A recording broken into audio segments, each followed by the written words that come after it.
नमस्कार।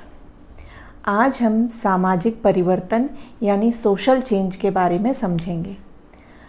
तो जो परिवर्तन होता है वो प्रकृति का नियम है और समाज प्रकृति का एक हिस्सा है, एक भाग है, एक पार्ट है। तो जब समाज में परिवर्तन होता है या समाज में होने वाले परिवर्तन को हम सामाजिक परिवर्तन कहते हैं। इसको और अधिक स्पष्ट रूप से समझने के लिए हम समाज में होने वाले सामाजिक संबंधों, सामाजिक संरचनाओं, परंपराओं, प्रथाओं, जनरीतियों और संस्कृति, इन सभी में जो परिवर्तन होता है समय के साथ, कभी जल्दी परिवर्तन होता है, कभी देर से परिवर्तन होता है, तो इन सभी में जो परिवर्तन होता है तो उसे हम सामाजिक परिवर्तन कहते हैं। जो वैज्ञानिक थे, सामाजिक वैज्ञानिक, उन्होंने उद्विकास, प्रगति और सामाजिक परिवर्तन को में कोई अंतर नहीं किया। मतलब उन्होंने इन तीनों का अर्थ एक ही सेंस में लिया, लेकिन इन तीनों का भेद या इन तीनों को डिफरेंसेस सबसे पहले अकबर ने अपनी पुस्तक सोशल चेंज में 1922 में बताया।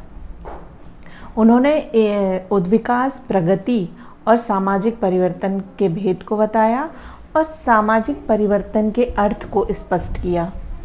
अब सामाजिक परिवर्तन प्राकृतिक रूप से भी हो सकता है और मानवीय समूहों द्वारा भी किया जा सकता है। मतलब मानवीय समूहों द्वारा जानबूझकर किया जाने वाला या उनके प्रयत्नों द्वारा किया जा सकता है। प्राकृतिक रूप से किया जाने वाला मतलब जो नेचुरली अपने आप से समाज में जो परिवर्तन होते हैं वो परिवर्तन है। और मानवीकृत द्वारा मतलब जो मानव द्वारा किए जाते हैं परिवर्तन, जो जैसे कि मान लीजिए हम बोल सकते हैं नोटबंदी का। नोटबंदी एक मानवीकृत किया गया परिवर्तन है। और अगर हम देखें तो जो बाढ़, प्राकृतिक आपदाएं आती हैं, उस समय जो चेंजेस आते हैं वो प्राकृतिक परिवर्तन में हम ले सकते हैं। तो और जो परिवर्तन होता है, चाहे हम नॉर्मल किसी भी परिवर्तन की बात करें या सामाजिक परिवर्तन की बात करें, ये एक निरंतर चलने वाली प्रक्रिया है जो कभी बंद नहीं होता है। हाँ, ये हो सकता है कि किसी समाज में जल्दी परिवर्तन होता है, किसी समाज में धीमी गति से परिवर्तन होता है, तो उसकी गति अलग अलग हो सकती है। और हम देखें तो आदि काल से लेके आधुनिक काल तक परिवर्तन चलता ही है। मतलब ये एक सार्वभौमिक प्रक्रिया है, हर समाज में परिवर्तन पाया जाता है क्योंकि परिवर्तन एक निरंतर चलने वाली प्रक्रिया है। अगर परिवर्तन, मैं जहाँ तक समझती हूँ कि अगर परिवर्तन नहीं होगा तो विकास भी संभव नहीं है। तो अगर हमें विकास के साथ चलना है, जो प्रकृति के साथ चलना है, तो परिवर्तन को प्रत्येक व्यक्ति को अपनाना चाहिए। किंग्सले डेविस ने सामाजिक परिवर्तन की व्याख्या करते हुए उन्होंने कहा है कि सामाजिक परिवर्तन से हम केवल उन्हीं परिवर्तनों को समझते हैं जो सामाजिक संगठन अर्थात समाज के ढांचे और प्रकारों में घटित होते हैं।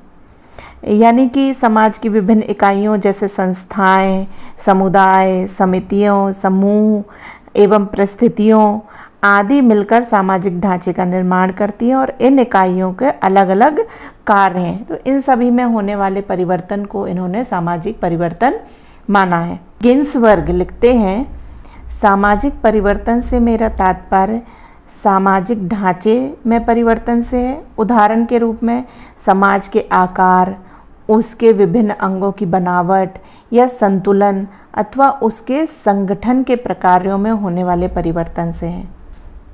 जॉनसन के अनुसार आपने मूल अर्थ में सामाजिक परिवर्तन का अर्थ सामाजिक ढांचे में परिवर्तन से लगाया है।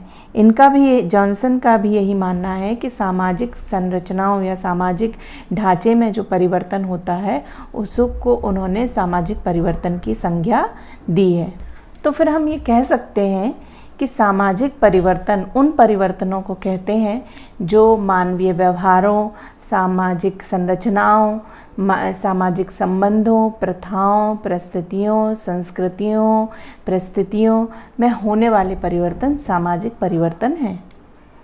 आशा है आप लोगों को सामाजिक परिवर्तन यानी सोशल चेंज के बारे में समझ में आया होगा। नमस्कार।